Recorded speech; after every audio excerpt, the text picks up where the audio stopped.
You're listening to the Funkatronic Rex podcast, where a few self-proclaimed piratical nerds running a friendly local game store discuss the board, card, and tabletop gaming community they love and serve.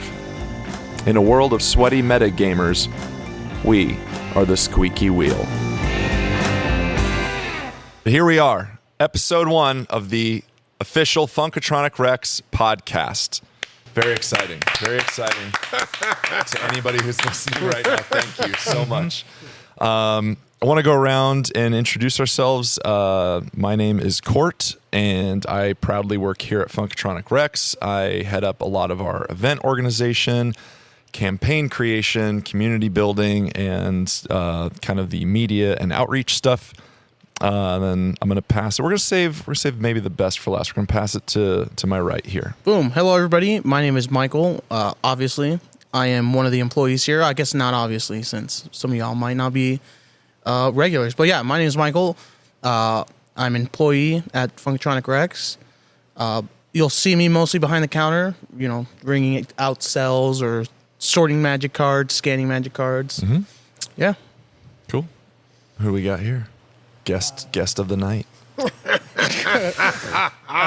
Samuel, but Sammy or Sam is fine. Sammy. I don't work here, but I'm always here. You can always find me here, hanging around, being bored or doing something else. Being bored. Well, at a game Being store. bored. Wow, here we go. Good God, Sammy. I guess it's important to point out, Sammy, why are you on the mic today? What led you here? That's a good Why are you question. here most of the time? I was bored and I wanted a break.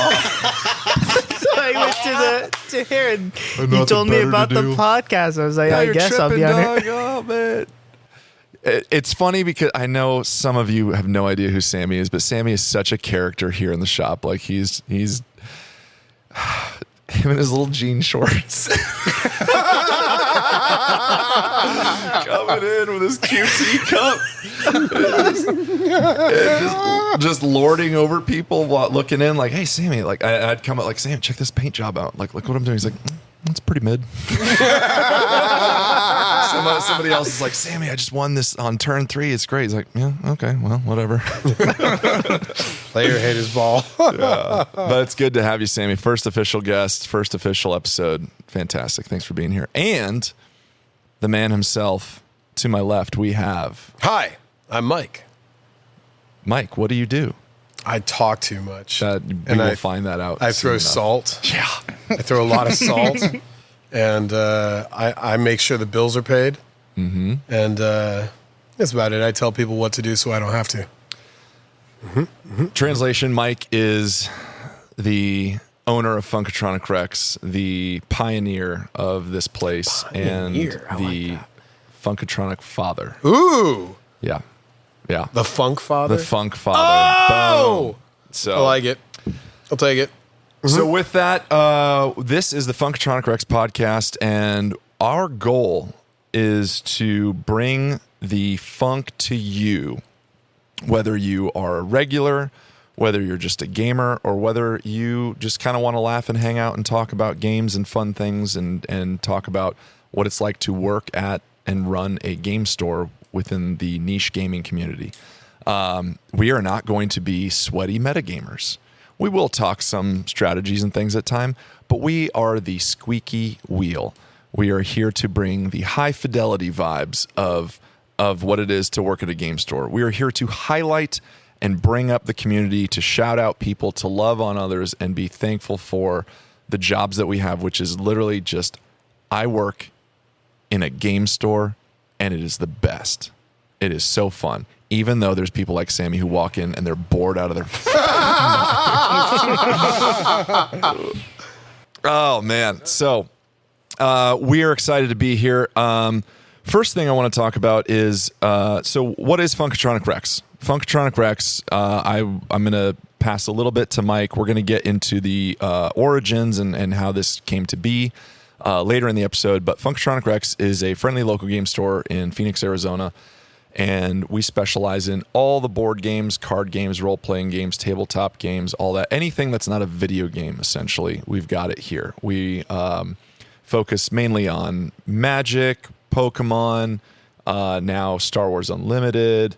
For tabletop, we've got Warhammer Age of Sigmar, Warhammer 40K, Battletech, D&D, a variety of LCGs, variety of board games, everything. And we love teaching people new games. We love hanging out with friends and regulars here, and we are going to try and bring that vibe to you, the listener. So thank you for being here. Awesome. So this is my shameless Patreon plug. We have set up a Patreon, and we have 2 tiers currently, and I think that's all we're going to have.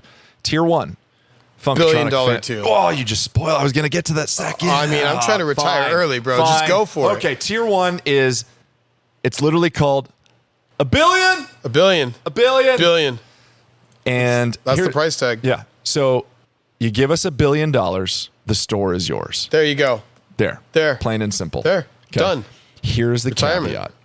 Patreon does not have a tier that supports anything over 15 grand. What? Yes. I know. So we'll do it in installments. Okay. Or private Swiss bank account. Okay. Whatever you want to do. But that Offshore. is a viable option. I'll talk to my money peoples. $1 billion. The regular tier is... That's not who we're shooting for, though, okay? I'm really going for $1 billion. No, $1 billion. Okay. Yep. So Retirement, Hawaii, Zuckerberg, all of the above. You get know. at us. Yeah. But we do have another tier that is a more reasonable amount that will unlock a bunch of really fun features for you guys within all of our social media, Discord, everything. We'll give you special possible discounts. And the big thing, though, is at the end of 1 year of supporting us through Patreon, we're going to send you a Funk care package. Let's go. We're going to send you merch. We're going to send you stickers. We're going to send you high five. Literal high five, signed photos of Michael and his fro in all of its glory. Oh, please. There's talk of a Men of Funk calendar. You know, some people have bad ideas, but it's okay. Any That's my chance? idea. Any chance I'm for Mr. July. This isn't Tank Girl. What do you got, Sammy? What do you got? Any chance that we can get a part of Michael's foe into the package? Like a locket? Yeah. Yes, absolutely. Absolutely 100%. not. Yes. Sorry, off topic, but Yeah. on topic. Uh-huh. There's a name for an inverse mohawk. I had to Google it to see, and I forgot the name. No, it's like a no-hawk? A no-hawk. A no-hawk Okay. The reverse is Mr. T. the inverse Yeah. mohawk. Just because, don't worry, I'm going to roll that nat 20. Yeah. Nope, Eventually. not happening. Nat Nope. 20, baby. Eventually. I'm on your side. No-hawk. That's a segment that will come up, probably not in this episode, but what we like to do in the store, for those of you guys who don't know, we play a game called On a Nat 20. We have a special D20 that I kind of think Alex started this. We'll see. But we state something to somebody else on a nat 20. Michael, you have to shave your head. Boom. If it 20s, has to happen. It's law. Our friend of the store and great friend of mine, Jared, is locked into 3 different tattoos because of nat 20s. Yep. It happens. So. Doesn't Michael owe us a tattoo? Yep. Yeah. Oh, Sammy. And Sammy and Yep, Michael. That's a lot of But tattoos. what's great though, Sammy had the willingness. He said, "Court, you roll this on a nat 20. You can decide my next tattoo." And I nat 20. I don't know. He's nice. That was pretty forward. It's a bold choice, That's Cotton. good. Yeah. So, anyways, that's the funk. We're happy to be here. So, news and upcoming, just some things that we want to highlight, what we've got going on in store. We're always playing different games. We've got events happening every week. You guys can check out all the events on our website, funkatronicrex.com. Instagram, Funkatronic Rex store, I believe is what it is. Discord, obviously, everything. We have our final day of the Collapse of Dracodia campaign for Age of Sigmar coming up. Yup.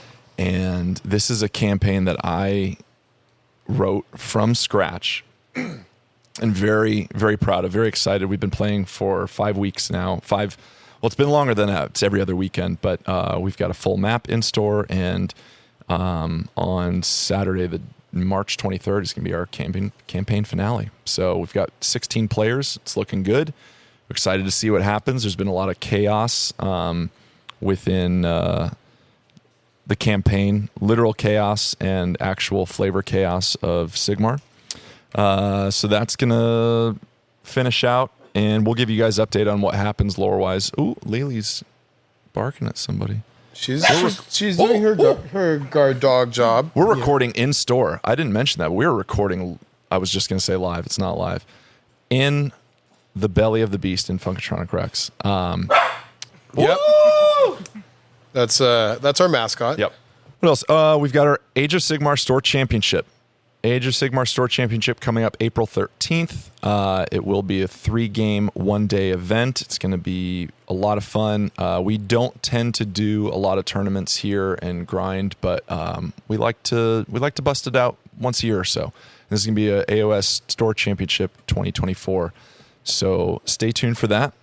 And speaking of Store Championships, we had an unmatched Store Championship. Ooh, one of my favorite games. Unmatched, for those of you guys who don't know, is a phenomenal, very easy to get into, easy to play tabletop game where you pick one of your favorite heroes through literature, pop culture, history, whatever it is, and you move across the board and try and defeat the other hero. And we had, I think, like 10 people playing. Yeah, it was good. Yeah, you had a good group. Good. So the final two were Bigfoot, Larry playing Bigfoot against Sydney, who was playing Sherlock Holmes. Oh. And in the first matchup. 2 games, she's going to hate me for saying this. Sherlock Holmes has a partner in this game, Watson, of course. He died like turn 1 both games. Ooh. They just run and gun. Got him. But she ended up taking the lead and knocking out Bigfoot. And so she is the first ever Funkatronic Rex official unmatched store champion. Impressive. Impressive. Yeah. There you go. Now, this was, I heard somebody had Bruce Lee at the table, no? Yeah. That was very Ron. hard to find miniature, very hard to find expansion. Yeah. Ron was playing Bruce Lee. Fist of the Dragon wasn't enough. No. And Manny and I decided to dress up as our characters. I dressed up as Dracula, of course. That's no surprise there. But Manny dressed up as Little Red Riding Hood.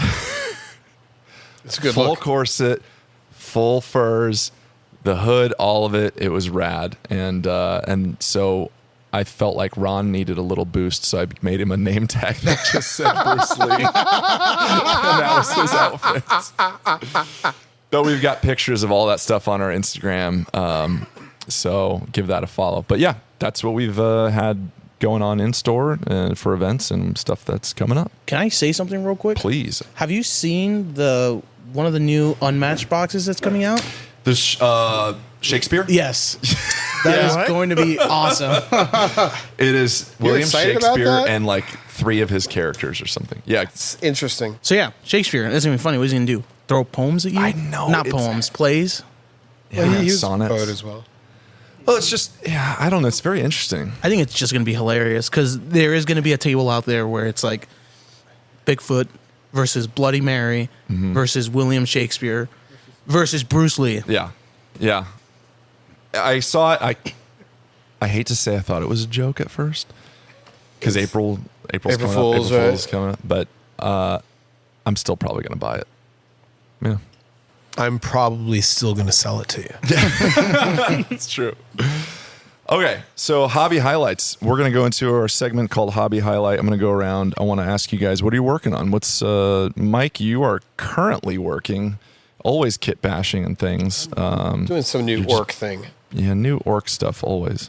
Don't worry about it. Don't worry about it. Mike Lots is of literally pieces. bending bits as we speak. But okay, yeah. I mean, he's going to snap or bend this bit across I'm not. the table. This is just a piece of. Look, if I break it, it's fine. It's just a piece of armor because they need to be up armored. They're orcs. They're Yeah. going to take hits. Yeah. You know. So we have a little up armor here. Okay. The thing is supposed to look like it can't fly. Exactly. He gets it. Have you seen my other orc flyer? Sammy, what do you got? You've got a few armies. Are you painting stuff or what's going on? I'm doing Dark Angels mainly right now. I have gotten the Terminator box, and I want to start trying to paint out all of the Terminators. Did you get that big army box? Yeah. The like had like 3 squads and like command squad, Deathwing. Is that what they're called? Deathwing? Deathwing Assault. Deathwing Assault. I'm seeing looking at the box. Yeah. No, it's a sick box. That's a cool box. Yeah. Yeah. I mean, it's Incredible good guys, box. but it's cool looking good guys. If you're gonna take good guys, take Terminators. Yeah. Yeah. Why not? Cool. Have you built them all yet? I've built them all. I have some primed. I ran out of primer, and I don't think you guys have Wraithbone. Or I would buy it. We're out. Ooh. We're out. Sorry. No, actually, that's a GW. They were out. They were out. That's true. Michael, what are you working on hobby-wise? So I just recently came upon a bunch of very, very old Lizardman models from it was like a 2-player starter box for Warhammer Fantasy. I don't know what edition, just because there's a good chance I was probably like a little kid, so not doing that. So yeah, I was with the release of the Old World. I wanted to start a Lizardman army, obviously, because they're awesome, and I play Seraphon. But what I was going to do is when the Seraphon came out, when their 3rd edition book came out, they got a huge range refresh. So my goal was any Seraphon models that I play in, obviously, Age of Sigmar are going to be any of the new sculpts. And like if it's something like a Stegodon who is still working off the old sculpt from Fantasy, sure, it'll do just because it's the most up-to-date. But for Age of Sigmar, I'm only playing the most up-to-date models. And then because of that, all of my old Lizardman stuff that was phased out or got a facelift, I will be using those to start a Lizardman fantasy army, keeping the charm of the very not good-looking models that they used to be in the game. Well, that's for the Old World system, right? Yeah. All right. Yeah. It'd be a cool homage to, the game, obviously, because when fantasy was still being played, these were the models that they were using. So it'll be cool. It's kind of cool to see how a lot of the old school pewter models and old school sculpts have kind of come back just for collectors. Like they've re-released stuff, like you said, but also like I'm on Mercari and OfferUp constantly looking at things, and there's just a ton of really cool old models that people are just buying because they're collectible. Yeah, obviously I had the Star Wars Warriors that were the most up to date up until the new ones, so they look a little better. But the ones I have now that were from the starter box are like straight up retro. Like I have never seen these in my life, and I didn't think I was ever gonna like see these in person. That's how old they were. So that's cool. I'm very excited. I get to live part of history that I was not even a part of. That's right. Yeah, the joy on your. I might have broken it. Yes. Well, the joy on your face when you're talking about that is cool. Honestly, it's just more of a passion project. Like I said, instead of getting rid of all these old models that, they'll still work, they just look bad. Instead of getting rid of them, like, I would imagine some people did when the new ones came out, I wanted to keep them in my life, give them purpose. And again, they'll add to the charm that is bad sculpts in Warhammer Fantasy. Dig it. Yeah. Me personally, I've got... So I was doing a lot of commission work for a while. And sorry. That flew off. Sorry, I might have put out an eye. Flew off. Yeah. I'm good at this. No, it went over there somewhere. It's okay. It was trash, but did you hit it? Sorry. No, you're good. So I was doing commission work for a while for a bunch of friends in the store, just painting up minis or different armies and terrain and stuff. And then I slowed down. I was like, I need to focus on the Necrons that I have, and I need to focus on. Now I'm going to start playing Lumineth Realm Lords, which is my first non-death army in AOS. I'll cue it for you. They can't all be good ideas. I want elves. I don't want the kangaroos. I don't want the bulls or the cows. I just want elves. Give me straight up Lord of the Rings style elves, and I'm going to build them and paint them that way. So I'm working on that. But so Joey, good friend of the store, good friend of mine, who's always playing AOS, plays Night Haunt, and he commissioned me a long time ago to do the rest of his Night Haunt army, which Christian started painting, and then I finished it out. Did that. That took a while, and then he commissioned me to do his Knights, which I'm still finishing the last one because I ran out of the enamel wash I was using. But a long time ago, he was like, hey, I want that All Rock the Drowner model, the Boatman from Night Hunt, which is a sick model. But GW was like constantly out of stock with it. And so I said, well, once we get it in, I'll do it. And then like 4 months passes after I stop taking commissions. I finally get this thing in, and now I have to build it and do all this when I'm not in the mood to take any more commissions. So Joey, I love you. I'm going to do this. I'm going to do it through gritted teeth, though. Mm-hmm. But it's a sick model. It is a very sick model. If you haven't seen it, it's like the Boatman, the dude, and he's All Rock the Drowner. Very cool. So got to finish that up. I keep cutting things that I think I'm probably not wanting to cut, but then I realize it's okay. It's orc. It doesn't matter. Mm-hmm. So, Michael, Sammy, you're definitely a magic guy, but I know you don't work here. So we've got that need tutors the wind. Just in case you were wondering, Sammy likes to tutor the wind. Tutor the wind. Tutor the wind. Hashtag. I'm not going to do anything the whole game. Okay, nothing at all. Nothing to see here. Just land ramping, guys. Nothing This to is see. not true. Tutor, win. That's it. Enough said. There's some of the salt. Just a touch. Just a little bit. Just a touch. Just a little bit. A little seasoning. Just flavoring for your meal. But here in the store, we've got a case full of custom magic decks that we make in store. And by we, I really just mean Michael and Alex. And Mike, you kind of throw the ideas out there too, right? I have lots of great ideas.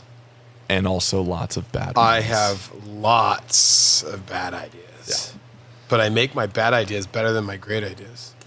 So. Yeah. Go figure that out. No, that works out. Because Renfield, we're getting there. Renfield. Renfield was the case deck that Mike. No, the Renfield was just my deck that I wanted to make good out of nowhere, and it got really good out of nowhere. Sorry. Good. Mike was an audio engineer, and I feel like Access. I'm like babysitting him in this. Like, you need to be on Access. No, I'm just very lazy about. Yeah, I know. I'm trying to work here, people. This is art. Okay, this is some kind of screen door for my airship. Oh my goodness. Sounds like a great orc idea. But we've got a case full of custom magic decks, and I want to do a segment called "What's in the Case." So here it is, Michael. What's in the case? Give me a highlight of a deck that you've been working on or want to showcase a little bit.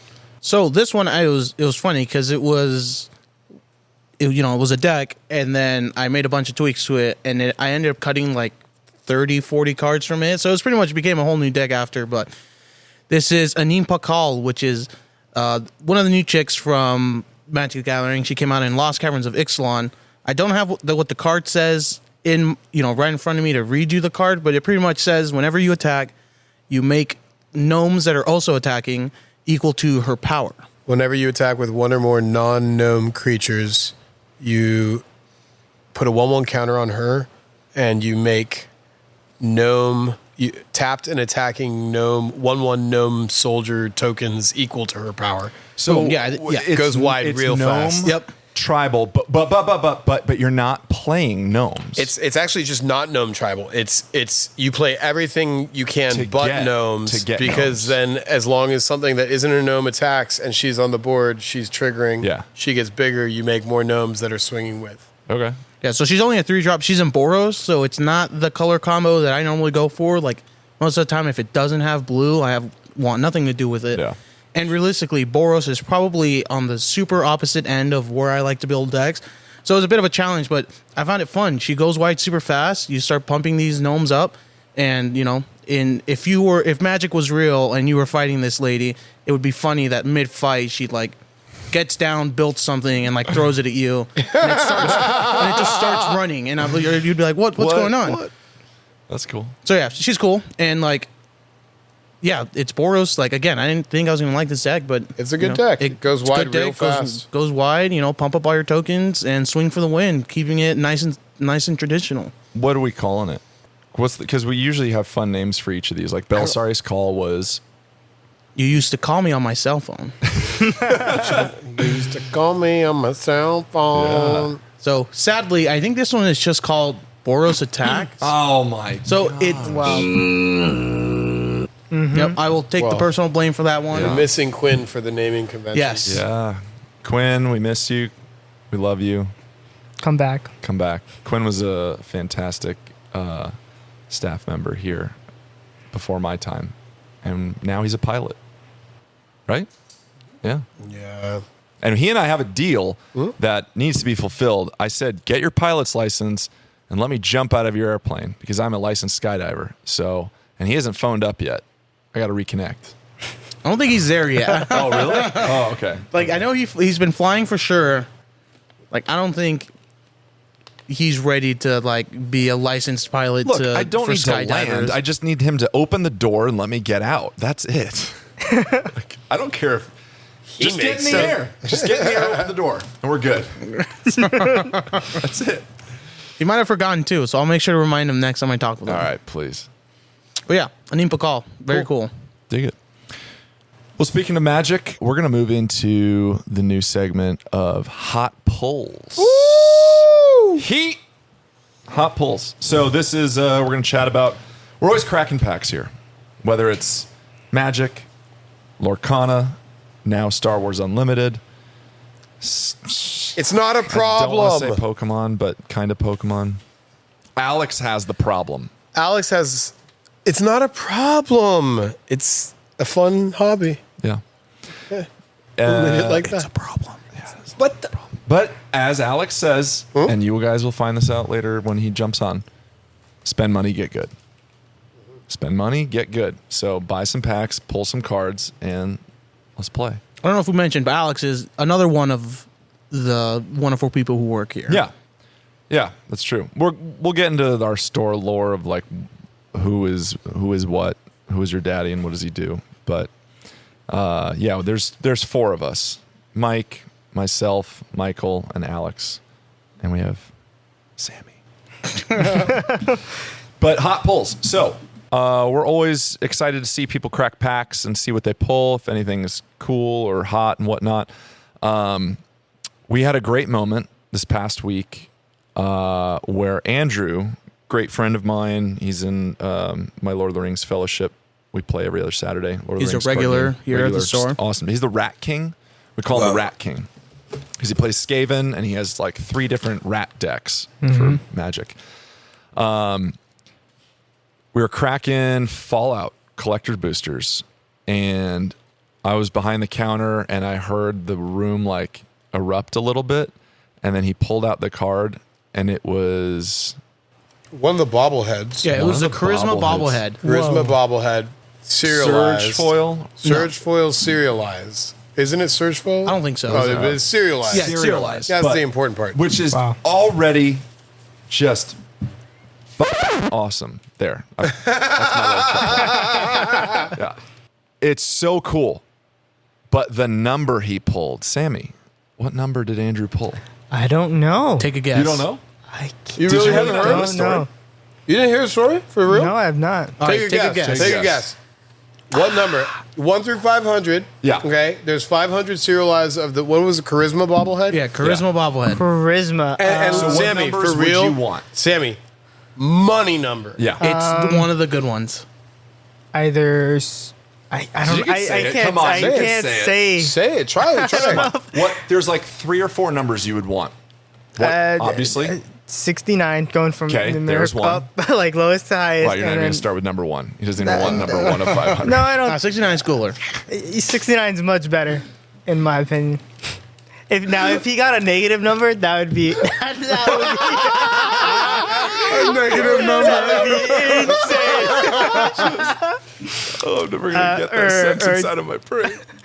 Or number 420 to me would be. He got number 420. He got number 420. That is incredible. And it's the Charisma bobblehead, which means it's the Riz. It's the wrist. He pulled the 420 He Riz. pulled the 420 Rizzler. Oh, shit. He has become the official Rizzler. Yep. Yeah, he is the Rizzler for sure. And to be honest, I brought this up. This is a side tangent, but which all tangents are side stuff. But Andrew is the Rizzler. He is. We will be out at like the yard hanging out on Friday night or something, and he hasn't even walked in yet, and there's a girl on like his side, like on almost on his arm. And I was like, "Oh, Andrew, like who's your friend? He's like, oh, I don't know. We just met in the parking lot. And like, the confidence of this man, and he's gotten vibed multiple times and asked out when we're out and stuff. And he just is like, he doesn't project it at all. Yeah. He's the Rizzler. Not trying. He's not trying. It's insane. He's walking and talking to this person like he's been dating them for years. It's like, what? I know. And then he's like, oh, sorry, I'm Andrew. What's your name? Like, oh my God. So it was truly the best bobblehead he could have gotten. Yeah. Mm-hmm. So fitting. Riz 420. Riz 420. Got it. Wow. Got it. The other one, I'm gonna hand it to Mike. I will preface a little bit. So Mike's pulling Lorcana. Wait. Let me preface. I'm a grown man, so I'm not playing a Disney game because I'm playing a Disney game. I'm a grown man. I've got an 8-year-old. She's learning to read, and she's playing the Disney game with me. It's a fun time. We start playing Lorcana, and in the first set, my daughter pulled the money Elsa. The day she pulled it, it was a $1,000 card. We should have sold it right then. Yeah. But still, she pulled the money card of the set, the hardest card to find. Hells yeah. Instantly into a sleeve, into a hard case, into the safe. Not doing anything with that. That's Mina's card.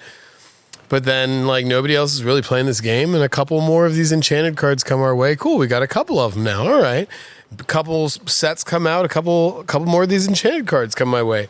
Here we are, we're on the third set, and it's like a week and a half ago, I pulled Money Jafar. I pulled the Enchanted Jafar. That was a big hit. Hells yeah. All right, because on the last set, I had pulled another Enchanted, but it was like, it was just a lesser one, right? Mm-hmm. I pulled the Money one from this set. That's great. And then we get into a game. I'm playing with 2 customers of ours, and a ruling comes up about a card where I'm looking at the card and I'm like, that I would think it would play this way. Because if not, that card would be really broken. And I heard this story from the other players, by the way. I mean, sure. I'm a salty dude. Funny. I was not being salty in the moment. I was just being like, that just seems like it would be really powerful for a 2-drop. It's a 2-drop card that's inkable, which will make sense if you know Lorcana. So it's very playable. It's easy to get out. It says pay 1, exert it, and name a card. Look at the top card of your deck. Reveal the top card of your deck. If it's the named card, put it in your hand. Okay, well, in Lorcana, every card has a name and then I guess a subtitle. It'll be like Mickey Mouse, Steamboat Willie, or it'll be like Mickey Mouse, Evasive Radness. I don't know. Ariel, greatest Ariel Disney singer, princess ever. Ariel without legs. Different iterations, different iterations of the same character, but with different subtitles, if you will. So this card says, pay 1, exert it, name a card. Yeah. Logically, to me, having played a lot of Magic, played other card games along the way, it feels broken if you can just say Mickey Mouse, and there's a Mickey Mouse in every color. Mm-hmm. So it's a purple card that could play with anything. Say Mickey Mouse, and like, oh, I've got 15 different Mickeys in the deck, and the four of each, so my whole deck is just Mickey Mouse. So you're top decking for 1, you're just drawing a card. I'm like, that seems broken. Michael overhears the conversation, looks it up, and sure enough, the ruling is that broken way where, like, yeah, if you name Mickey Mouse is in purple, the card is in purple, and magic brooms are in purple. And cool, between 2 cards and this third card, you could, for 1, draw the majority of your deck because there's already 6 different brooms and at least 2 different Mickeys in those colors. Mm-hmm. All right, well, it seems broken, but whatever, that's the decision. That happens. 2 days later, I'm talking about this with Court and Alex, our other employee. We're talking, and I'm just like, yeah, it seems really broken, and it seems like a bad decision, which to me bodes poorly for the game. But, it is what it is. I'm going to start hoarding these cards because that seems like it's underused right now, but it'll climb in value. Not 5 minutes later, somebody had just made me crack a box of Lorcana for 5 packs. They took their 5 packs, whatever. I'm bored. I'm like, you know what? I'm going to kill the rest of this box. 5 minutes later, I'm like 2, maybe 3 packs deep. Yeah. And I pull the enchanted version of the sorcerer's hat, like the one we were just talking about. I'm like, well, cool. I guess that one just goes right back into the safe too. That was our hot pull for the week. It was good though, because like the salt that you had for that card made it appear. Kind of. It was like, here I am. Yeah. I manifested that one. Yeah. But I still think it's a broken nonsense card. It is, especially because I don't know if you'd met, but Manny was talking about if you had 2 of them. If you have 2 of them, you instantly draw. You can draw any card for 2. Yeah. You're drawing your top for 2, which that doesn't seem that broken to me. First, you have to have the 2 cards out. Second, you have to they have to be in your deck in the first place. You have to have them in hand. You have to play them, and then you have to have the ink to pay for them. Sure. So there's a lot of hoops to jump through. 2 in Magic terms, paying 2 to draw a card would be good, but wouldn't be broken. No, it's not. No. It's good. Right? Yeah. There's like Temple Bell lets you draw. Everybody draws for just tapping it. So it's not to me, that's not a broken mechanic. It's more that second part of Naming. the naming thing. Yeah. Because and then wasn't it you that said the designer meant it that way? Yeah. So Well, it's got to be because it's for kids. Yeah. No kid is going to be like, this is Chernabog, the Lord of Darkness, versus Chernabog of Fantasia. I mean, I guess, but you said, what did the designer say? yeah, so I think it was designer. I was surfing through the internet, and there was I think it was the Lorcana Discord that they have. I think it was a designer. It might not have been one of the people who obviously works on these rules. Says that this card is intended to be used like in the future. You can have a deck of 56 different Mickeys and 4 of these sorcerer's hats, and it's just meant to draw you any Mickey Mouse because your whole deck is going to be Mickey Mouse. Pay 1 Mickey, pay 1 Mickey, pay 1 Mickey, and you just keep top decking. Yeah. And there's already things in the game that let you untap or ready up your items. Yeah. So cool. We're 3 sets deep. There's already a couple infinite combos or just pretty broken combos to where, all right, 2 more cards, 1 more card, and this will be some other exploitable nonsense. Even just 2 more Mickeys in your colors, and bam, Kind that's of. 8 more. That's 8 more cards that you can name. Oh, Mickey Mouse. Oh, boom! Look, Mickey Mouse. I get to draw a card. 4 purple magic brooms or 3 purple magic brooms in this set.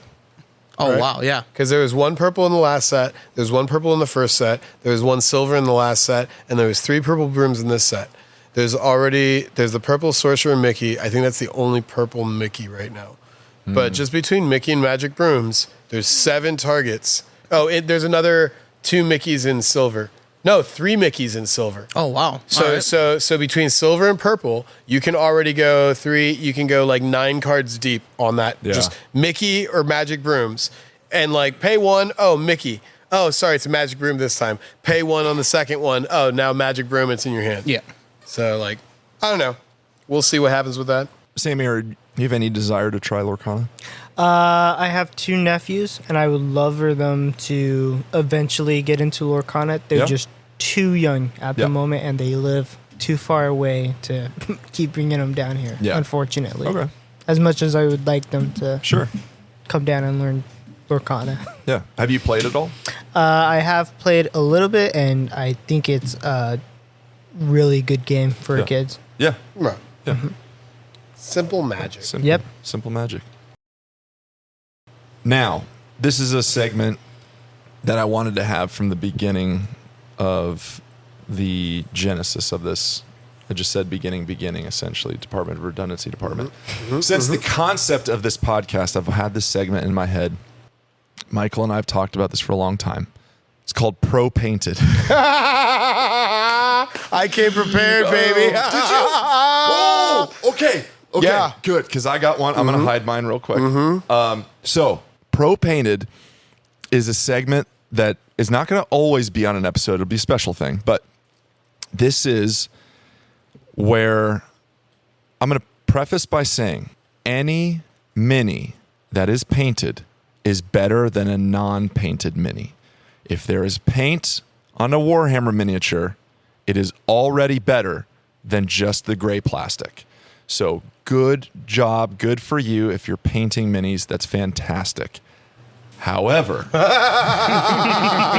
if you sell these minis and label them as quote unquote pro painted, and it is clearly not pro painted, we're gonna call you out. Yeah. So in this segment, my challenge was to these guys, I need you to go out, find online on Craigslist, OfferUp, Mercari, eBay, whatever, Facebook Marketplace, the worst looking quote unquote pro painted mini you can find. See what they're selling it for, because they're always asking some crazy outrageous number. And I think what we're going to do is share the ideas, share what we've pulled, the links, which by the time you listen to this, these links might be dead. So I have screenshot stuff, and I will post these pictures in our show notes and in our social media, I think. The voted winner, whoever has the worst pro painted mini, the rest of the guys have to try and buy that mini. So you got it? I got a good The rest I got of the a good guys runner. have to lowball or buy it or whatever, but we must acquire it in some way. Am I looking at it right now? Do I look it up right now? Do I Yeah. try? Yeah, if you can find something bad If you've right got now. something, Sammy. I had something prepped. I had a you couple have different it? ones. Oh, yeah. Okay. So one thing that I found really intriguing as I was prepping for this segment is there's a huge variance in pro painted. Yes. There are some things that absolutely do live up to that nomenclature. Totally. There are some things that are baller that like, yes, I want that on my table. And then there's some things where it's like, all right, bro, like that's not bad, but you didn't even wash that. So yeah, you have clean lines, but that's not washed. Right. How are you going to call that pro painted? You don't even know how to shade properly. Yeah. There's no dry brushing. There's nothing going on. No edge highlighting, nothing. It's just, oh, I painted it a color and I stayed in the lines. Bro, my 8-year-old does that. Painted a color and stayed in the lines does not equal pro painted. But then there's some that were you just trying to get your listing seen, and so you were hitting the keywords? Yeah. Because pro painted is one of those keywords that gets your listing seen. Sure. And if that's the case, it's just kind of lame because you're wasting everybody's time. You're wasting your time. You're wasting our time. We're going to look at your thing, clown on it, hopefully try and buy it for a fucking steal because pro painted. But then, like, if we do a lot of business on eBay, I can't tell you. I can't imagine being we're a real seller. We're a top rated seller. Yeah. It ebbs and flows. Sometimes it's hard to keep it up, but like we pride ourselves on, we do our job well. And I cannot imagine representing us and like feeling good about listing something as quote unquote pro painted. Right. Unless I think it looks rad. Sure. I have models that I have painted that I think look rad, Yeah. that I would never have the gall to call pro painted. Absolutely. My Night Army looks It's good. amazing. Looks good, man. The sculpt is most of the work, but it looks good. Yeah. I'm proud of my paint job. I would never think of calling it pro painted. Right. The thing that would make it a pro paint job is that somebody bought it. So in the sale, I would become a professional painter because, yes, you bought my paint job. That doesn't make me pro painter to like pimp, like try and like push myself as like, oh, look how good my stuff is. Yeah. So again, I kind of found all levels, but Okay. I had a couple that were just like, there's nothing wrong with this paint job. You just don't need to call it pro painted. Yeah. No, you could that's just it. say well painted Sure. Army at that same price, and I'd probably bite if I was looking. There's a dude that has two of those those OG giant Crute things. Crew talks? Not No, Crute not Talks, Crute Talks. the bigger one. It's like a Crutoradon or some nonsense. Hold on. It's Forge Giant World, right? Narlock. A giant Narlock. He's got two of these. These are Yeah, old yeah. Forge World models. Both of them, plus some other stuff, for $285. That's a fair price for what the models are. Yeah. And he painted in the lines, and they look good. But that is not pro painted for me to be like, ooh, look at the hotness. Right. I can paint better than Sure. that. It's great. It's not pro painted. Yeah. This night, however. Let's go. Sammy, take a look here. let's pass this around. Take a look. Yeah. Is this eBay? It's eBay. Okay. Oh my God. Guys, if you want to play this with us, please send us links. Oh, yeah. Send us links. If you find something that It's says not even pro finished. painted. I'm Send it confused to us. about what I'm looking at. Right. It's Not finished. It's finished. It's not even primed. He like sub-assembled, didn't It's prime sub-primed. everything. Like some things are primed, What? some things are Oh, painted, man. some things aren't. But the whole thing's pro-painted. This looks like a lag or glitch in the Matrix. I don't know, man. Yeah, this arm looks like just bare plastic. Right. One of the shoulder pads is completely done. The other one's like half done. The other ones are like there's doesn't like have knee a- pads that aren't done at all. Man, that is a good Weird. choice. That is a good choice. Pro-painted, This is baby. a Knight, Chaos Knight, Imperial Pro Painted Warhammer 40K magnetized launcher. How much was it? GW.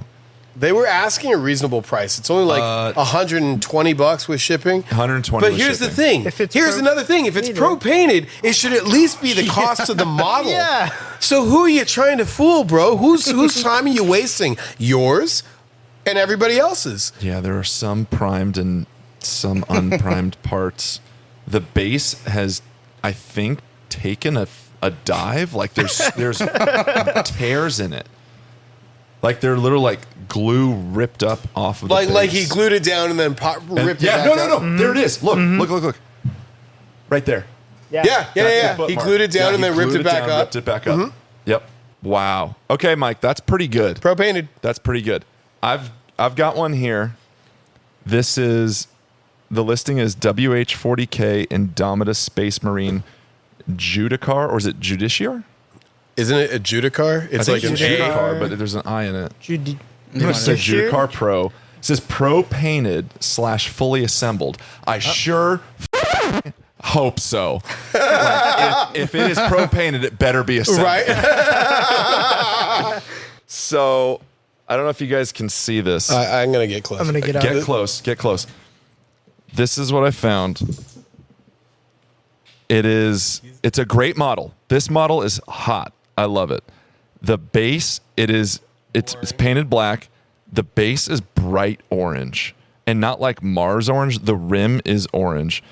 And It doesn't look help at that. at all. Look at that. That's There's like no highlighting. my first model. There's Thin your paint. no Pro-painted. shading. Definition. Yeah, he It needs the thin is. paint. You can see brush Brush strokes. strokes on the sword, yep. This. Okay. That said, now- that's finished. Now it's a That's finished somebody's model. level of finish. Check this out, and you know what? It's better than gray, but not for $125. $125. That's more than the night. Dude, this is a single Space Marine mini. If you don't play Warhammer 40K, this is literally the size of. It's like It's what, like an inch 3 up? inches. Yeah, like an Dude, inch I height. feel like some of these are just somebody taking the piss. I kinda hope so. Don't you think it's like, you know what? I'm done with this model. I'm over it. I practiced. Screw it. I'll throw it online. Yeah, if they buy it for 125.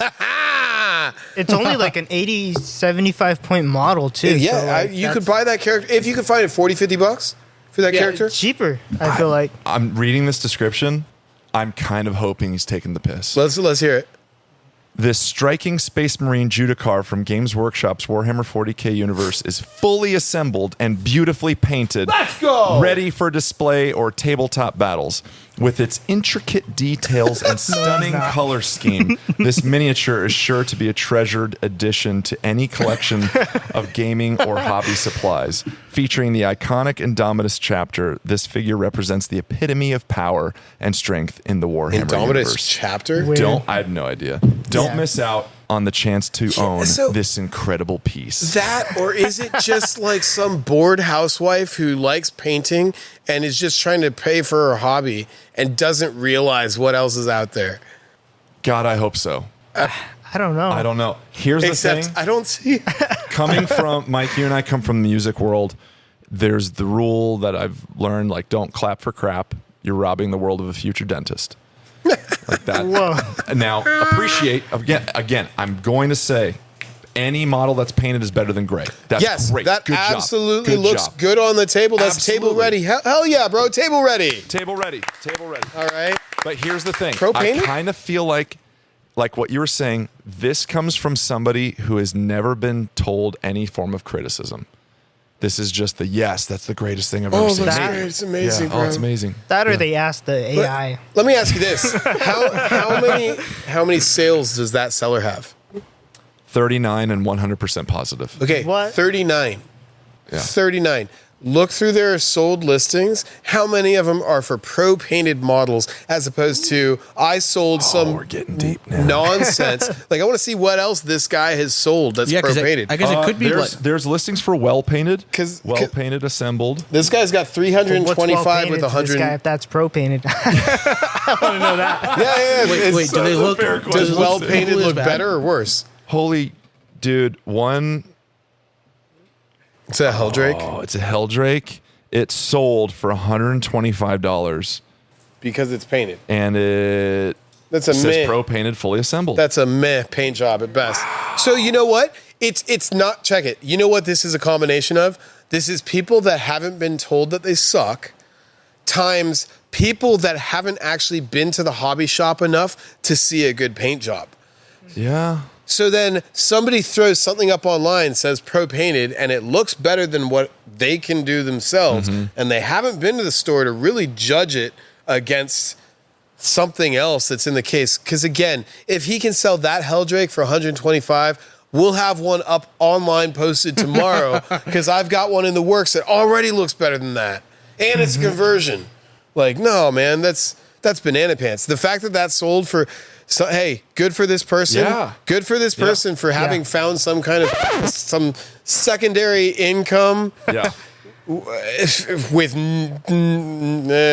a lot lesser skill in the game than we have experienced. Yeah. You're a much more accomplished painter than that. Christian's a much more accomplished painter than that. Christian's a good friend of the shop. He used to work here. He's phenomenal. We're friends with the guys from Monument Hobbies. They're all much better painters than that.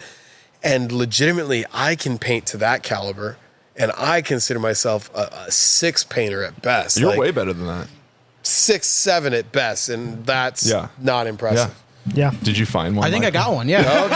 Okay, well, we got I will say it is for the price. It's reasonably priced, but again, it Pro-painted. title says pro painted, so and it's actually a unit. I guess not a single one. Oh, that's Yeah. even better, though. Oh, Necrons. Interesting. Now we're talking. Now Necrons are just like prime and dry brush, Dude, it's no? super easy. Yeah, I tend to make them more complicated, but yes. Again, bright rim color. Why? It doesn't look too And good. it's different colors. There are different colors around this rim. No way. Here's the problem with this, though, Michael. The pictures suck. The pictures, there's like no flash. That's or even something. better, though. I think that adds to the I think so, too, mystique yeah. of a pro paint job. Because I saw some of these. I saw some pictures on this where they were going to the trouble of like setting up a light box, but then it looked like they never turned on the light. I'm not kidding. I'm not kidding at all. It's like it's in a square. You can. It's in a cube. You can tell it's in some kind of box, but there's no light. It's so ludicrous. Oh, this is pretty bad. It is pretty bad. This is pretty bad. Dude, that green is gobbed on there. Oh, wow. The Necrons themselves don't look bad because No. he didn't over-gob the paint there. But that green is... They're Scorpic destroyers that we're looking at, and They've been destroyed. there's like 5 layers. Of green glow. Wow. And they are all different. No, it's 2 units. Aren't they units is that of why 3? they split the rim colors? Yeah, blue. And in a tournament, that would get you canned because you have to have all your units with the same consistent basing. and Yeah. rims. But that said, I get it for casual play. It's pretty bad, though. Sammy, I think after you look at this, I think you're the tiebreaker. I What? think you need to decide. What is this guy doing for photos, man? His phone comes with the flash, but it's like what's I going? know. You got to download the update. He looks like he's using an LED for these photos. It does not help. Ooh, let's take a look at It's his not description. even- it's when not a- we get to yeah. it and see what it is. Yeah. Good Read the paint description, job. Sammy. The metal. He can't read. The photos are all. I know. That's what makes it. That's It's harder to look at. I know. These are It's dope both. models, but I can't see anything cool. Jesus, I don't think it's the green that was globbed on, because you can see some in the green. You can see some pin washing for black and whatnot. Okay. So there was something under it. He put gloss over it to try to give it that shine. I'm 90% sure that's what happened, and that's why he didn't know how to work gloss. Yeah. You have to thin your gloss too, guys. Yeah. For those who don't know, you just have to thin them down too. In a light box, no light. And Scroll through the pictures. Yeah. Okay. So I've seen this style. They're doing the paint job is just kind of grim dark, but there's a lot of painters who do this. They'll put the black background, they'll keep it dark and everything, and which is cool when you're featuring it, not when you're trying to sell it. When you're trying to sell it, that's the wrong move. That is the wrong doesn't move. look good. I don't want to buy that model at all. Yeah. Wait a minute, Court. What if these are from the same seller? You know what? Check this out. man. I'll show you one that I did find he has pro painted on multiple listings. He's got 1,400 sales, like 1,430.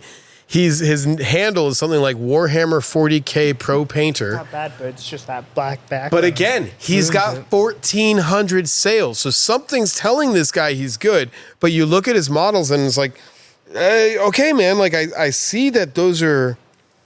It's one of those, like, you're not lying, because if you've sold this much, you are a pro painter. Sure. But that's what you're... Yeah. That's your portfolio? Well, and in a world now where everybody's on YouTube, we have Duncan Rhodes, we have Squidmar, we have all these Louise Sugden, big shout out if she's ever listening to this.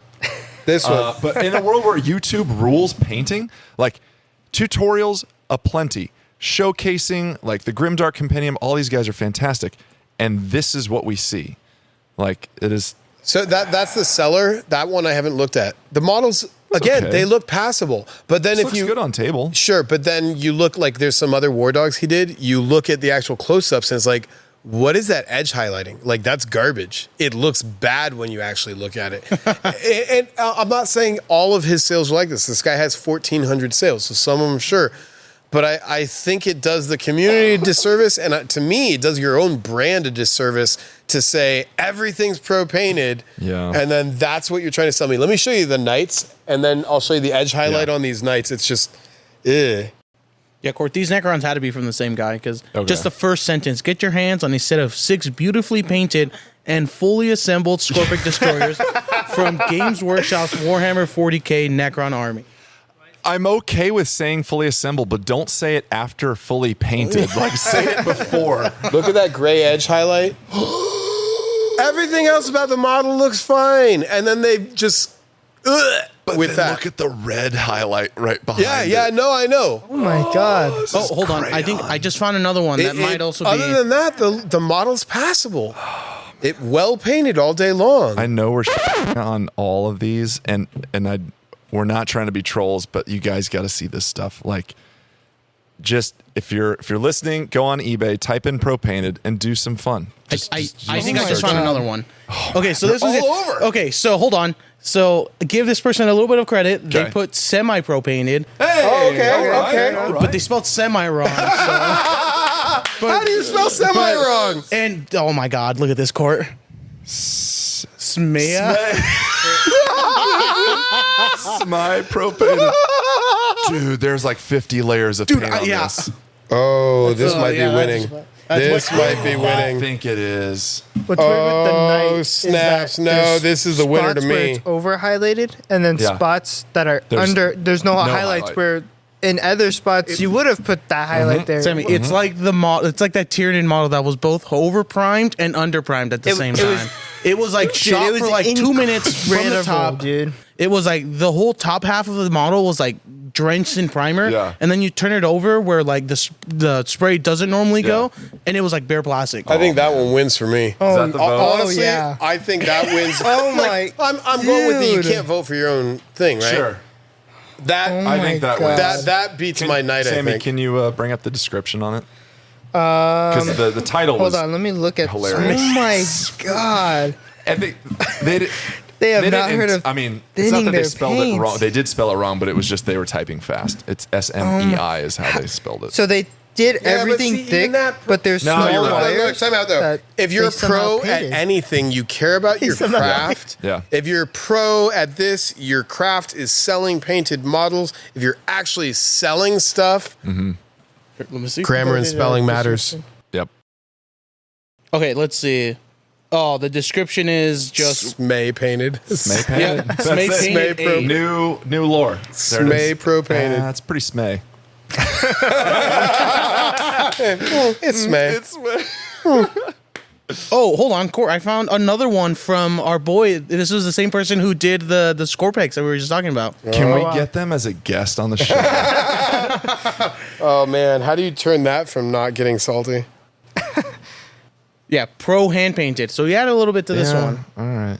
Is And that again, the one? Are we they're picking not they're this? not that bad, but like We're just they're trashing not on pro people's- painted. Whatever Also, that hand painted, that weird knob guy. The weird Yeah, knob the is Big the Mac. winner. Yeah, I think That's- that. it was Okay, me, yeah. that is. We're gonna post it. It's the official winner. Michael, send me that link when you get a Oh chance. yeah, I'll do it right now. So here's the thing, guys. Wow, Did they you have- bring that to the table, Michael? That was your pick. Yes. Okay, Sammy, Mike, myself. How much is he asking for Yeah, that what's he model? asking? $75. Okay, time to bid, baby. Oh my god! Do you have it on your phone right there? Yeah. Does it have or best offer? I don't think so. Then We I- can send a message. send a message We saying gotta send I'll give messages, you guys. $25 because I got a dip I and got a whole strip. 20 that has your name on it, Here's man. the funny thing, though. They have 1,700 cells though. So That's it's the not like, thing oh. that's fascinating. Hold on, let me. And again, I think it's just that there's look, GW is hard to find in a lot of places. There's got to be a lot of nerds. Yeah. And I say that with all the love because We're I'm all with nerds. you. We Yeah. are all nerds. I think there's a lot of us out there that don't have good access to game stores, to models, whatnot. And like somebody's got to be buying this crap. Yeah. Guys, you're not gonna believe this. It appears like they have 4 different of the same orc painted differently. Okay, we got to find. There's we, four- We there's- don't have time for it, there's but we'll A, B, find C, the worst D. one. What?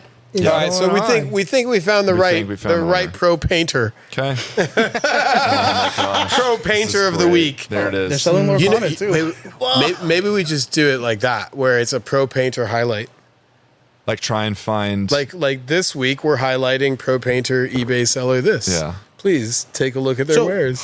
Looking at their other stuff, what this might actually be is just like someone who happened to come across like they were at bunch Goodwill, of they stuff. bought or they were sure. at a yard sale and they bought like a box for $1 and like a bunch of Pro random painted, models. sure. Sure. Because like they Again, got a just bunch of catching random keywords. yeah, a bunch of random stuff that's like they have like a bunch of randoms. It's not like it's just Warhammer dedicated painting. No, there's like they have a bunch of like just here's like a book. Here's so Weird. yard sale guy. Goodwill Gorilla. Goodwill Gorilla. So we're going to get into store lore. Store lore is one of our bigger topics here, just talking about the stories, the origins of inside jokes, whatever it is, funny things that happen in the shop. But today for episode 1, I want to get into, Mike, how Funkatronic Rex came to be, Well, the genesis of the funk. I was living in Los Angeles. I was rounding out a different career, and I was playing softball one summer. What year is this? You know, Michael, take a guess. It was, I don't know, yesteryear. I don't know, like 2010, I think I broke my leg. Okay. So, yeah, that sounds about right. Broke my leg. I was laid up on crutches, and I turn on Xbox and like, oh, look, there's a Magic the Gathering video game. I remember this game when I was in high school. This was cool. And I start playing Magic the Gathering on Xbox. And like, lo and behold, this is still entertaining. This is a fun game. And my roommate and I are into it. And let's go find some physical cards. And we Googled, where do you find Magic cards?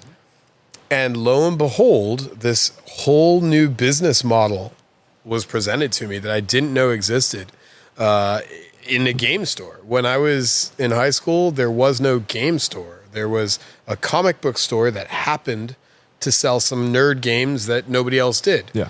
And so we'd buy Magic cards from All About Books and Comics, and we'd play on the stoop. And that was what it was. No place had play space for you. No place had all the games. a lot changed in like 15 years. And lo and behold, there was a lot of places in LA that were following this business model of we sell games that aren't video games. Cool. We go to a couple stores and like, okay, this is cool. I like that this business model exists, but it's really clear to me that you guys don't know how to do customer service and or retail sales properly. You know, like, yeah, you have the stuff that I want, but you don't know how to actually sell stuff. And I went into a couple more stores and had the same experience. And then I found a store that I really liked. Emerald Knights Comics and Games in Burbank, California, are good friends of ours, and they're rad. They do everything we do plus comic books, and they do it right. They present a friendly experience, a safe, welcoming, everybody's cool to play, any level of play. We have all the cool stuff. We have all the organized play, and we do it all with a smile because we understand that this is the place you want to be when you're not at work or at home. And I cooked on that idea. I became a big supporter and like fan of the store. I was there 3 times a week drafting or playing a standard, and just started picking their brains. And after a couple of years, I realized like I need to do something else, and this seems like something I could do. I had a plan in the works to move out of LA, and I was going to be moving out of LA with some money, and I needed a new career path. So I figured I can do this. Let's start a game store. I moved back to Phoenix because I'm from here, and it took me a little longer to open than I would have liked, but life happens, you know. Had a lady, had some kids, stalled on a game store. But now, what was it? 2017 we opened and figured it out. We're figuring it out as we go along, and we've been figuring it out for 7 years, and we're okay. Yeah. We've got some friends, and we're still here. Yeah. A pandemic later, we're still here, guys. Yeah. So we're doing something right. Yeah. And as somebody who started out as a customer, you've definitely done things right, because this place, to those who know, friends of the shop, Funk family, this place is special.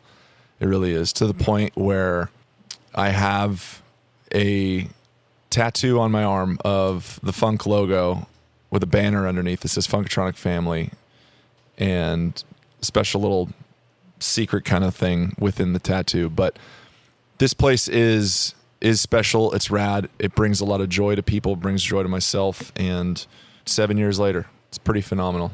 It's pretty cool. So just going around, Sammy, how did you get introduced to the store? So one day I was at school enjoying the very dry chicken sandwiches they have.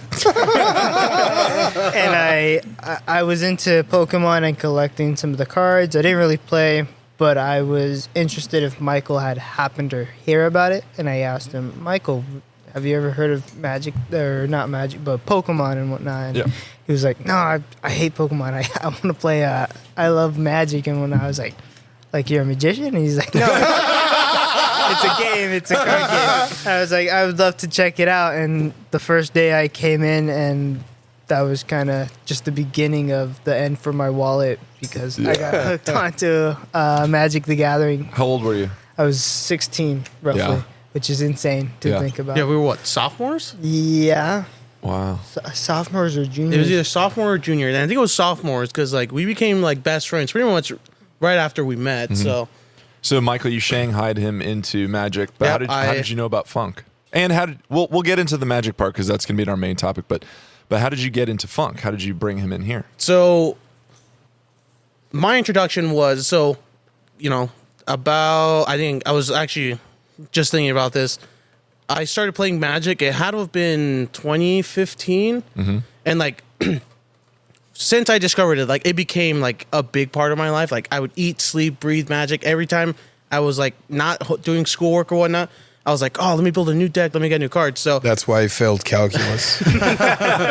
So I'd gotten super connected with Magic, and then there was a store down in Tolleson, still here in Arizona, that by Tolleson. It's not in Tolleson, but I was going there once a week to pick up cards and whatnot.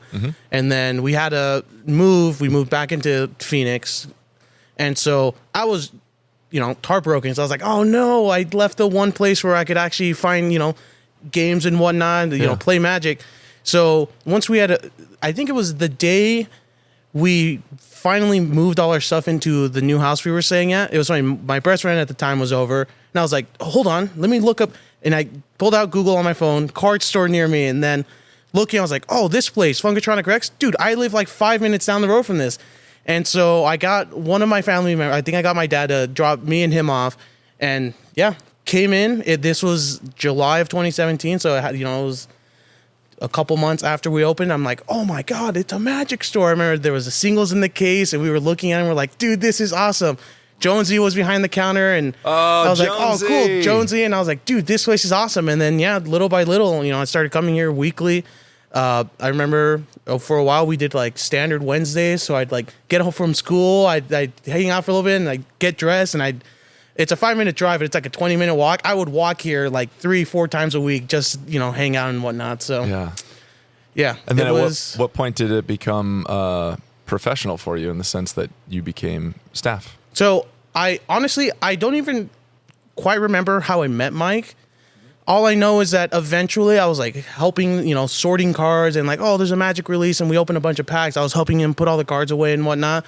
And so then, built up the trust and the connection, again, from the point where I started sorting cards to like actually working, Mike became one of my best friends. And then for my 18th birthday, his gift to me was finally like working here. And I remember like pretty much from the start, I was like, dude, when I can start working, I'm going to work here, and I'm going to make sure I work here. So yeah.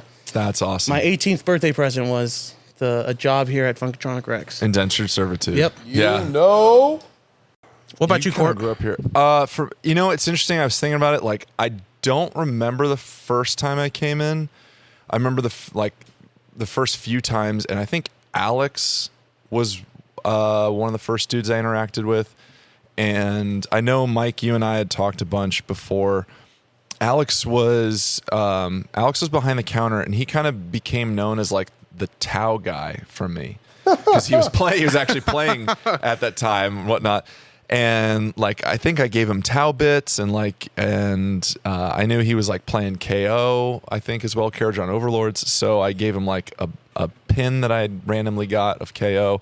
And so he and I just kind of, it was just, he's the nice guy at the friendly local game store. And it was cool because everybody else there is a jerk. Just and I just realized. You were working. I was working up there. Up the street, But my friend Daniel, he was like, hey, did you know there's a game store down on Northern? I said, no. He's like, you need to go check it out. That's what it was. He hipped me to the idea that you guys were here. And so I came in and was like, yes, this is unlike any game store I've ever been to. And then COVID hit, obviously, and careers changed and everything. Life really changed. But then started coming back when you guys were doing the Age of Sigmar campaign, the first one that I was part of and just playing. And it was like once a month. It was not every other weekend. It was once a month you would play. And it was really fun because I got to meet Joey. I got to meet, I don't know if Garrett was in that, but I got to meet all the great friends. And then I think it was like Christmas that year.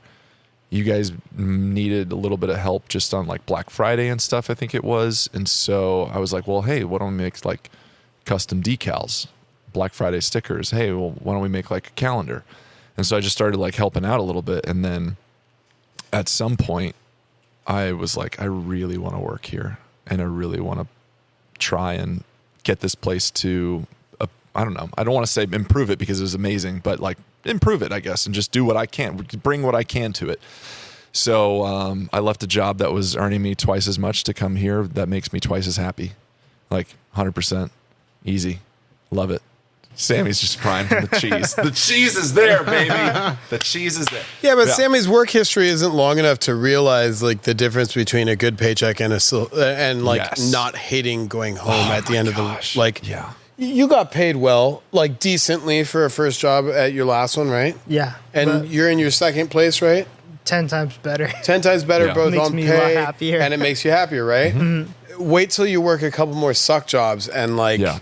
Would you have continued working in the first one had it paid you more than your second job right now?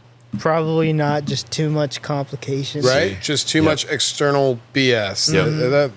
That's one of the big perks here is I look forward to being here every day. And I come here on my days off too. Like it's just, you guys know it's great. I can keep going on about it, but the Funk is a special place. It's great, and we're so thankful for the people that we have here in the community, and we hope that we gain some more friends and family that, some listeners out of this. So stop by if you're in Phoenix, check us out. The last thing we're going to do is our main topic here. The main topic is going to be not only the origins of what we talked about with Funk, but our individual nerd origin story. How you got into gaming, how you got into this kind of like cool sci-fi fantasy vibe that we all know and love and things, and whatever it was that kind of started you into nerddom, if you can remember. I'll kick off. We'll go backwards here.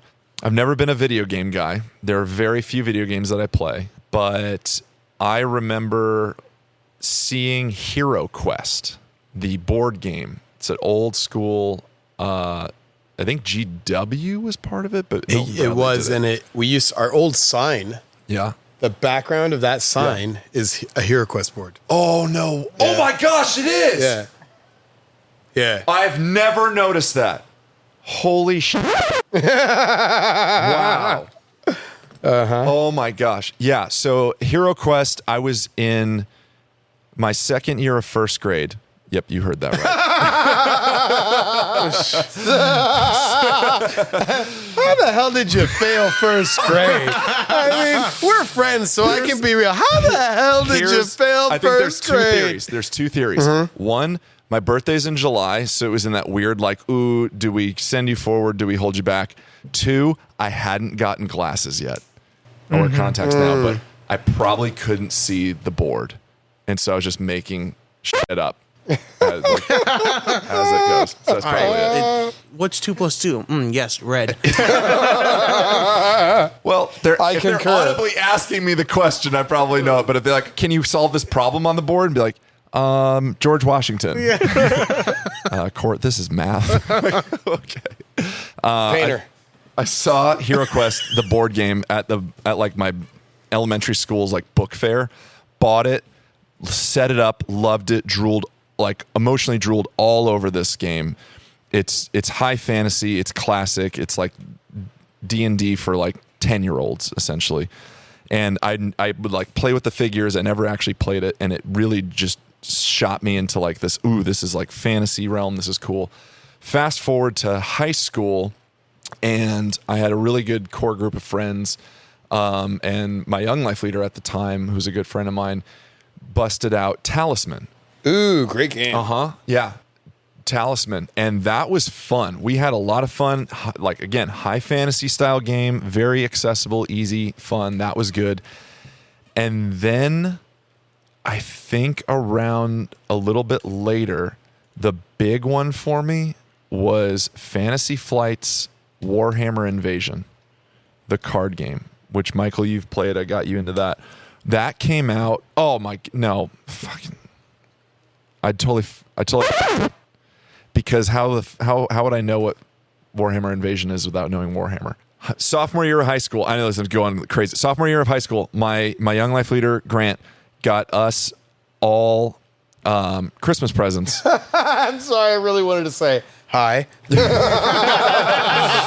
got us all. No, he got us all. The best way you can get somebody into a game is you either buy them part of the game or a gift certificate. So he bought us GW gift certificates for Arizona Mills here, and we went in, and what the hell am I going to do with a gift certificate but besides buy into this game?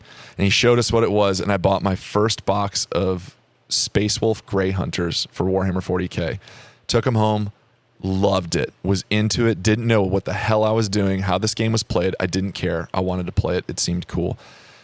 Did that for high school, and then Warhammer Invasion, the card game, came out, and that was kind of like my intro to the card games realm and whatnot. But 40K happened when I was a sophomore, and I never looked back. And now 20 years later, holy shit, I don't like that. I don't like that math.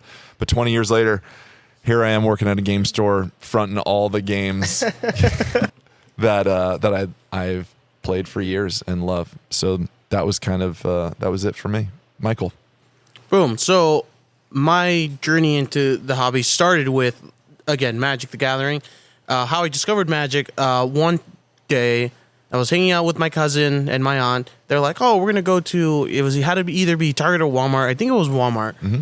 But cool, we go into Walmart. They were looking for, who knows what. I didn't care. I was just there because I was like, yeah, it's Walmart. So I'm standing there. I'm like, all right, cool. Well, now I'm kind of bored. I'm going to go look at the cards because, at the time, like, oh, Pokemon. And, like, you'd walk by the card section and, like, it just looked cool. You know, whether it was Yu-Gi-Oh! Or Pokemon, like, the box arts were cool and whatnot. So I'm sitting there. I'm looking. I'm like, oh, cool. Pokemon, Yu-Gi-Oh! What? Magic the Gathering. Ooh, I've never heard of this game. This is interesting. So sat there, looked at all the cards. We left. And I'm like, oh, I'm going to check this out. Watched, like, a intro how to play Magic the Gathering video. I'm like, oh, wow, I can get down with this. So I remember for a week straight, I would rewatch that same video. I would make sure I'd have everything. I'm like, all right, cool. I know how to play.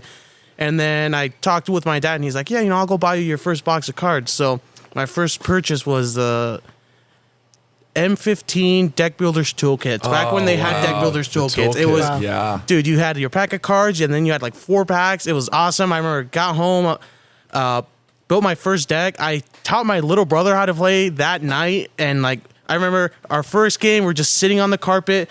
We're just drawing. Oh, look, a creature. We're going to cast this creature. And no one swung. We pretty much drew our decks. We had all the creatures. And I was like, all right, you know what? I'm just going to swing with everything. I convinced them that I win. And like, boom, done. Isn't there such a like beautiful sentiment to back in the day? And I hope like we can recapture that too, because now it's just like I tap this and do that. Here's Thassa and I win. Like, the art, man. Like, I was like, dude, this is awesome. I remember, man, the nostalgia of just thinking back to these videos of like, oh, this is how you play, and then just looking at the old art. I remember one of the first like Magic related videos I watched was, I think it was from the YouTube channel Vice, how they normally do news documentaries. They had one on Magic, and I remember I watched, I'm like, wow, this is awesome. They were going over like the tournament players and like Magic, and like I still visit that video once in a while just to like remind me of like when it was back when Magic was my everything. So M15. Thank you for the baller set. Sure. Innistrad for me. It was Innistrad. Give me vampires, zombies, werewolves, ghosts. I'm in. Done. Throwing on Valdrain. Everybody hated it, but that was it for you. I loved that one, and I loved Oko. The Oko incident. Man, store lore for another time. Incredible. Right? But then Warhammer, just again, I started working here. Towards my 18th birthday, I'm like, oh wow, I'm gonna actually start getting paid. I'm gonna start making money. I can buy my own stuff. And then I was like, all right, well, what's the next thing? I'd already seen Warhammer at the table. I'm like, oh wow, this is cool. So I remember I talked with Christian. He's like, all right, what sounds cool? Went over all of them. As soon as he said, futuristic super soldiers with guns and like they're awesome. Like, I want those guys. Space Marines. And then, Space Marines. And my favorite color was blue. So I was like, all right. Oh, they're called the Ultramarines. So there you go. And then little did I know that they would have such lore that I really, salt-inducing properties. Yeah. Right on. Sammy. Origin story of the nerddom. So it all started. If you guys are hearing rattling, Mike has just poured out a ton of bits on the table. Bunch of cool orc bits. There it is. It all started when I was very young and impressionable, and I watched cartoons, and I fell in love with Pokemon. And We're not investing in Bitcoin in 2008. And I don't even know when I got into Pokemon. I just knew I always loved it from childhood. And I had always played all the video games, and I wanted to get into the card game. And that's when, like I said before, I was at lunch eating dry chicken sandwiches with like the mayo on the bread. Oh, yeah. It's like soaked into the bread. They were bad, but like, man, I would to have one more high school lunch meal, man. I would kill for one more day. And I was trying to get Michael to, join me in Pokemon collecting, and he was like, nah, Magic is better, and let me show you. And I was like, cool, we'll go down there. And I went down to Funk, and Michael goes, this is Mike. Mike, this is Sam.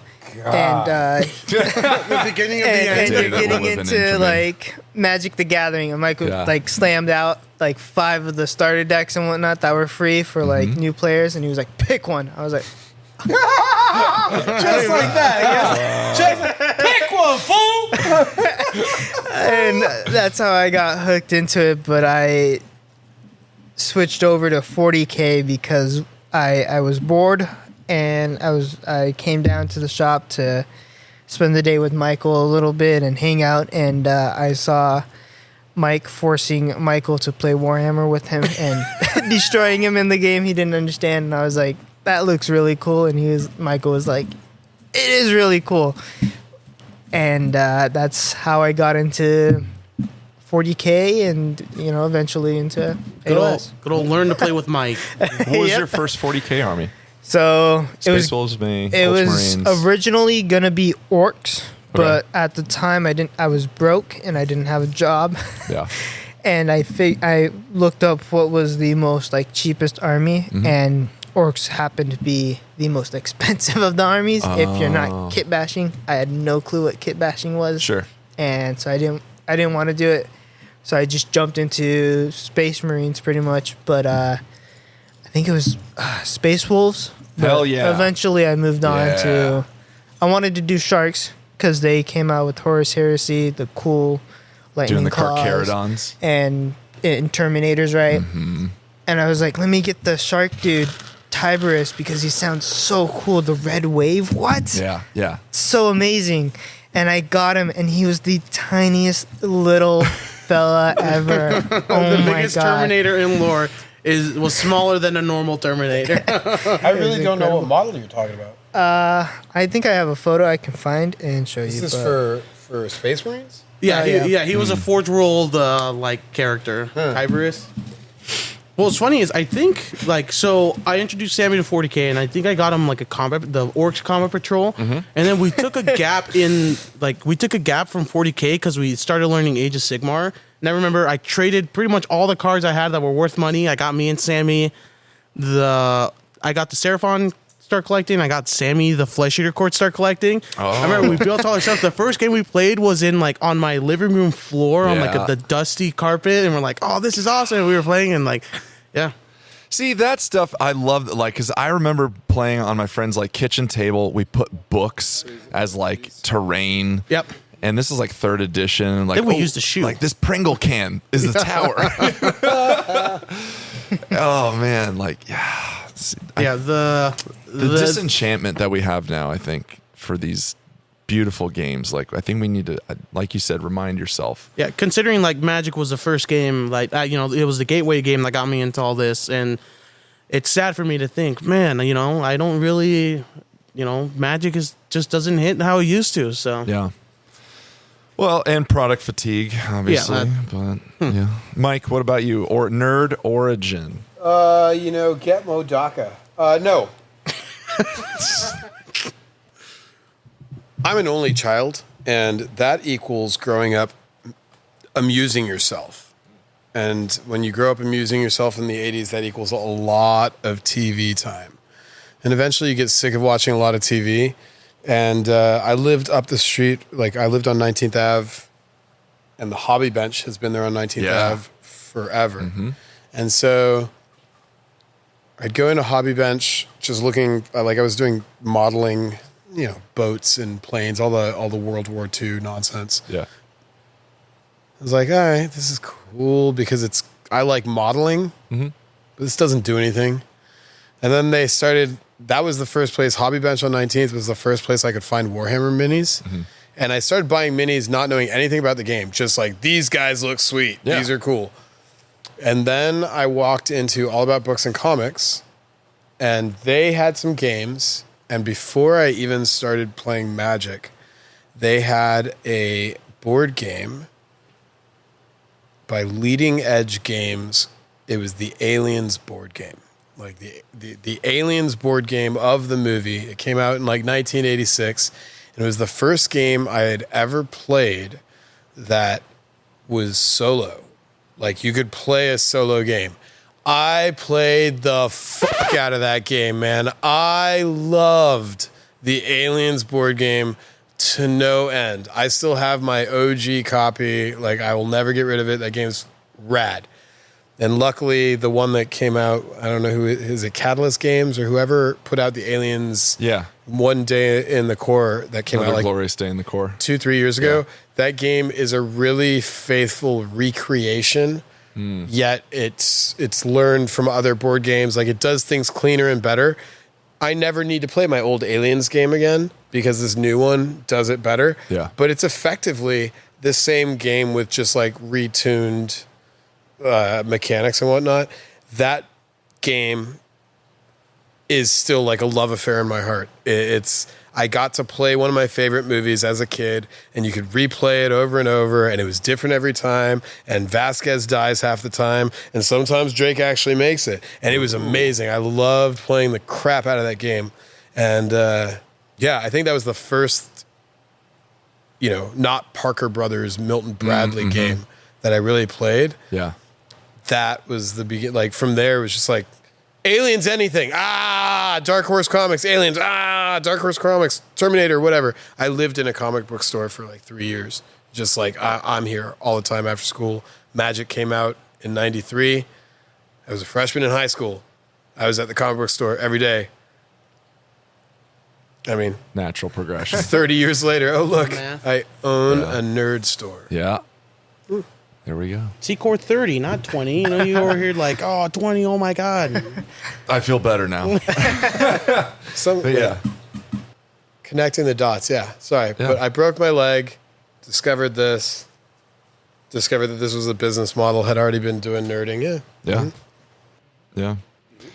Well, those are our origins and the origins of the funk. Lastly, we've got a few Q&As here. We ask you guys, please send in questions through Discord, Instagram, Facebook, whatever social media. You can email us at shop@funkatronicrex.com. Just say hello. Ask us some questions, whatever you got. But I've got two here. One super fast. We've been asked, what is your zodiac sign? Sammy, what's your zodiac sign? I am Virgo. Are you sure about that? Yeah. Okay. You sounded unsure. I was thinking about it. I was like, okay. Good. if that's the, I was about to say virgin. I was like, wait a minute. Just a weird autocorrect mentally.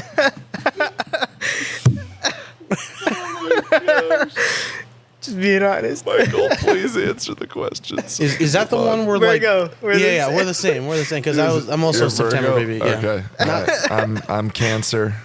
Why does anybody want to know? It's a question. It's been asked. You have cancer? David Fincher. David Fincher? You asked my zodiac sign. It's an amazing movie, doesn't know. and it is one of my favorite directors of There you all go. time. No, you're April. What is I April? am. April 9th. Well, What is April's it? Probably two ways. Ariel? Why'd you just tell everybody my birthday? I don't want everybody knowing my birthday. God, Up, it's coming. don't tell all these people. Eventually, we'll have to leak your address on it. I don't want that. Man. And then what was our other one here? Oh, what is your favorite trilogy and why is it Lord of the Rings? Yeah. Who is your daddy and what does he do? Yes. So the question actually is, does everyone agree that Lord of the Rings is the best trilogy? No. I'm going to go with Star Wars. Oh my gosh. No, just because Okay. there's a lot Thanks of for listening. Ending. there's a lot of better stuff out there. Am I the only one at this table? I'm not that- saying it's trash. I'm just saying I feel like there's better trilogies out there. I think it's Star Wars. At least that's mine. Keeping it, like, as nerd related. I think they have a better show than I disagree with that one as well. Because Star Wars to me isn't a trilogy. Like Yeah, Star Wars it's is not. the epic of Darth Vader. It's 6 episodes. That's Star Wars. Okay, so what is Lord of the Rings is 3 movies. Yeah. 3 It's a books. good 3 trilogy. movies. It's a good trilogy. What is it though? I don't know. For you. I got to think of something because I'm trying to think too, man. I'm not enamored with Lord of the Rings that way. I just watched, in fact, I just watched the entire trilogy over the last 2 days again. So, like, Good. I appreciate it, and I love Lord of the Rings. Extended? No, because you can't do all that in a timely manner, okay?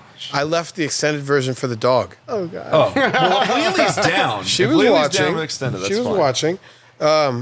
See, I'm so scared to answer this right now because you and Mike would just bash me. look, there's nothing you can say that's going to be the right answer. Nothing. Okay? Sammy, what do you got? What do you got? You're better off picking 3 disconnected movies, The okay? greatest trilogy, according to Sammy, is Shrek. I mean, I might opinion, give it's a trilogy. some of that to you. My trouble. No. Is there a Aren't Shrek there 4? There's not right currently. As of to date, no. Yeah, but but there's- same, There's a same with The planned Matrix. one for And The 4. Matrix I Okay. still consider a trilogy and is in the running for me. Yeah. Okay. The first 3 are great. What about Die Hard 2? Oh, see, now you're talking. I just There's thought a about that. fucking phenomenal trilogy. It's not a trilogy. Die Hard's not a trilogy. It has 3 movies. It's No. got 5 movies. There's 5 movies. Okay, but There's 3 that matter. I could say the same about Aliens. I disagree. Why? All of the Aliens movies they're are all valid. connected, all aren't of them they? are valid. Alien Except- Resurrection? is valid. It's just bad. It's yeah. It's just bad. The first 3 are much better. Yes. The Resurrection is still valid. so wait, Yeah. how is Star Wars not kind of like Die Hard, where like it only like the episode 4, 5, and 6 really matter? I don't feel like No, Because because 4, Die 5, Hard and is 6 don't individual. tell. 4, 5, and 6 don't tell the whole character arc. Star Wars is the story of Darth Vader. His character arc starts in episode 1, ends in episode 6. 7, 8, 9, bullshit. Absolute bullshit. All right. Yeah. Die Hard's individual. Die With the Hard's individual, connection but the of first 3, Hans 1 and and 3, what's his 1 name? and 3, Yeah. 1 and 3. But see, 2 I don't consider part of an amazing trilogy. Oh, it's a cash grab. Yeah, 1 and 3 are great. Yeah. 3 is the best. 4 and 5 are like, more cash grab. Yep. Hot takes, baby. There we go. Well, I'm thankful to be here. I'm thankful for each of you guys. 100%. You guys are family to me, each of you. And I want to thank anybody that's listening to this for spending your time with us. Thank you guys. Thank you for all of the Funkatronic family, friends, and all that come in, support the shop. And to those of you who've not been here yet, please come down, take a trek. Like, let's hang out. If you're in the area, please come check us out. But in closing, we want to say thank you very much. Michael, do you have anything? Thank you very much. Thank you very much. And I never want to dance again. Guilty feet have got no rhythm. And it's easy to pretend that I am not a fool. Should have known better than to cheat. Huh? No? Classic. Anyways, thank you for listening to the Funkatronic Rex podcast. You can find more of the funk at funkatronicrex.com, Facebook, Instagram, and Discord. If you like to support the funk and the shop, please join us on Patreon and become a patron of the funk.